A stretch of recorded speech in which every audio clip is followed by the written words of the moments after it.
Greetings to my friends all over the world and welcome to the Prophetic News Channel. I want to just deal quickly with a subject that a lot of young people, even elder people, or older people, ask me who are single, that is, and that is what do you look for in a potential life partner? So it's a very, very interesting topic because a lot of people that I meet always say there are things I wish I knew about marriage before I got married or before I made my final choice. So obviously that is why I'm having this, because we want to avoid that kind of situation. Let's dispense knowledge, okay? Now, in this day of slay queens and as the Zimbabweans say, mbingas and all of those things, people are now putting a lot of emphasis on material things or the looks, but what really matters is the question I want to answer right now. Now, looks, okay, are a vehicle that is carrying something, okay? Now, a vehicle can carry gold or it can carry a dead person, like it could carry a corpse, okay? So you can't just look at the vehicle and make your choice before you look at what's inside the vehicle. It might look beautiful on the inside, but it might be torn and ragged it might look beautiful on the outside, but it may be torn and ragged, on the inside, the engine might be really terrible and so forth. You have to look at the heart. You have to look at what's inside first, right? When you see what's inside first, that's when you say, okay, so let's now look at what's outside. So I would say that the first thing that a young person, or anyone for that matter, who's trying to choose a life partner should look at is character, all right? Character is the content, right? We are talking about content. We're in the days of content creation. So character is about content. What is a person carrying? All right, what is this beautiful body carrying? What is this person with a lot of money carrying first? All right, that determines whether you're going to have a good marriage or a really hectic and terrible marriage, okay? So when I say character, I'm going to define that. What constitutes character? What are the things that you must look for when you think of character? Number one, I would say the most important thing under character is look for generosity. Look for a generous person. When I say generous, I don't mean generous with gifts only or generous with money only, but generous with time, generous with attention, generous with thoughts, generous with compliments, just generous with support. Because a person who's generous most likely does not have a lot of underlying issues. Let me put it to you this way. A person who's gone through a lot of trouble most of the time is not a generous person. You know why?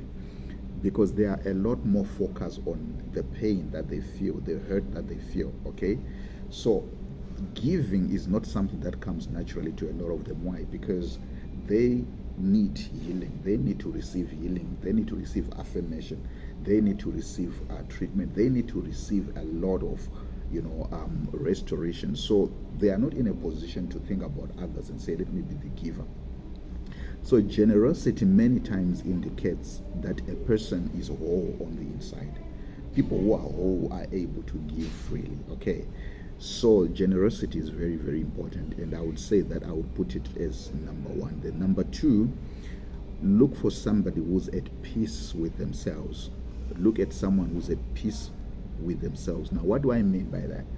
I'm talking about a person who has fully accepted themselves, someone who loves themselves, someone who does not hate themselves, someone who's not looking for excessive validation from outside sources or including people. In the case of, for example, men, a man who's always looking for validation from women. In the case of a woman who's always looking for validation from men because they don't feel like they are enough. This attribute is extremely important because in many cases it determines faithfulness in a marriage. A person who's not at peace with themselves, a person who needs so much validation, is at risk of being unfaithful when things get tough, all right? Whereas a person who's at peace, they do not interpret themselves based on what people say and so forth. They have the peace, okay? So this is someone who's whole, okay? So wholeness is really the key. You must be whole, all right? You must be whole, which is Number 3, I would say that look for somebody who's whole. Somebody who's whole. When I say somebody who's whole, I'm talking about somebody who has dealt with the issues that they have, right? Now, there's nobody in this world who does not have issues, but there are those who have not dealt with their issues, and then there are those who have dealt or are dealing with their issues so that they come to a place of wholeness. So it's very important to learn about that person's background, what they've been through, and more importantly, what has been done to address those issues. Because if nothing has been done, you must already know that you are sitting with a time bomb. If you really love that person, what you must then do is you must then look at how you can be supportive. And one of the mistakes that a lot of people make is that they try to be the one who heals. Like, I will love this person into healing and I'll coach them into healing. It doesn't work like that.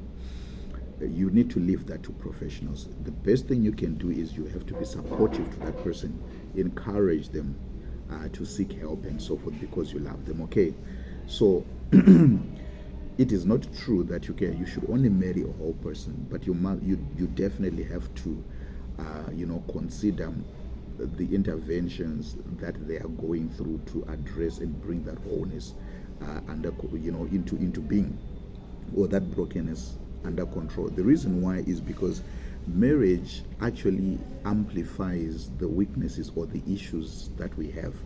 If you are a person who's lonely, generally, marriage can make you very, very lonely. All right.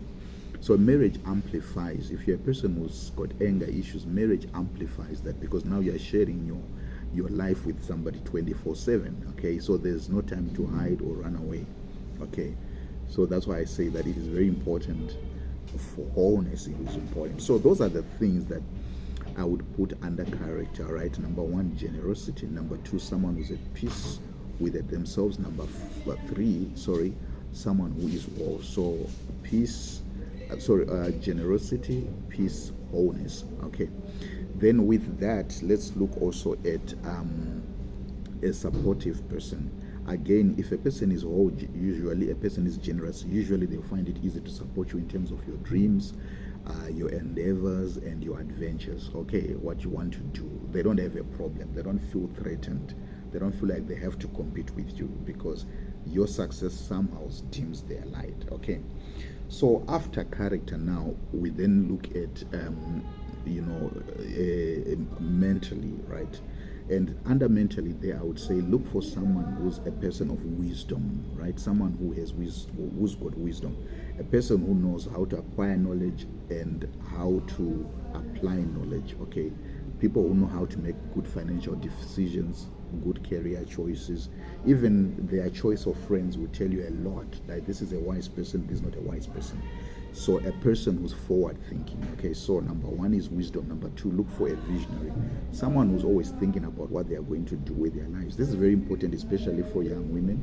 You need a man who's got a vision. You must be very clear about where he's going. Okay, so I would say in terms of mental, in terms of the mind, you look for somebody who is hungry for wisdom, hungry for knowledge and wisdom, but who's also hungry to do something with life. And then number 3, you then look at the physical aspects. Is this person really beautiful? Is this person attractive? It is so important to marry someone that you're attracted to. And not only that, you must also make every effort to make sure that you stay attractive for your partner in terms of your personal hygiene, what you wear, even things like making sure that you have oral hygiene, which is very, very important, and using perfumes. You'll be surprised that these little things can make or break marriages. You don't want to be with a person that you can no longer stand. So be a person who's invested in personal grooming, in their looks and so forth. But that is the final thing you must consider.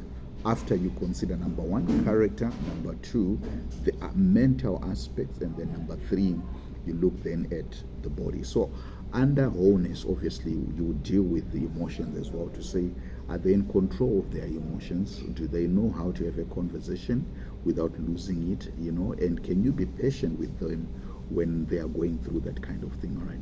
So these are some of the things that I would say you can work with. All right. But let me know what you think in the comment section. Thank you, and God bless you, and all the best.